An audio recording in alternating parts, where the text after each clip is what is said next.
4e journée de verglas. Des centaines de milliers d'abonnés du Québec sont enfouis sous la glace sans électricité et les pylônes d'Hydro-Québec s'écrasent.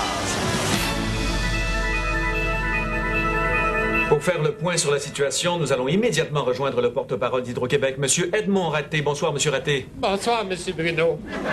Votre bureau.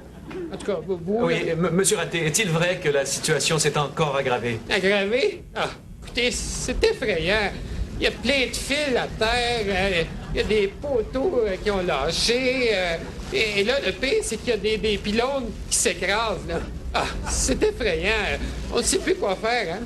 Alors, s'il y a des gens qui ont des idées, là, appelez-nous. Les pylônes, ça s'écrase pas comme ça, là. C'est pas fait en bâton de popsicle, quand même. Ben, je suis pas sûr si ça aurait pas été mieux, parce qu'un bâton de popsicle, ça supporte ça des pas de glace, quand même. Êtes-vous en mesure de me dire s'il y a des régions plus touchées que d'autres? Ah oui, il y a le triangle de glace, là. Ah, les autres, avant qu'ils soient reconnectés, on va avoir le temps de découvrir une autre forme d'énergie, hein. Ça va être heureusement, c'est juste en région, là. Mais il y a Montréal aussi qui est très, très touché, particulièrement les quartiers où il y a beaucoup d'arbres. C'est beau des arbres, là, mais c'est du trouble, hein. L'automne, c'est les feuilles qui tombent. L'hiver, c'est les branches. Mais le pire, là, c'est que j'ai entendu dire, moi, et ça reste entre nous autres, là, qu'il y a presque plus d'eau. Alors, imaginez si le feu prend, là. Ah, je veux pas être alarmiste, mais ça va très, très, très mal. Oui, on comprend, mais pour les prochaines heures, quel serait le scénario idéal pour vous côté température? Ben, faudrait qu'il arrête de pleuvoir, là. Mais pour ça, il va falloir qu'il fasse plus froid. Et s'il fait plus froid, ben, ça va tout geler, hein?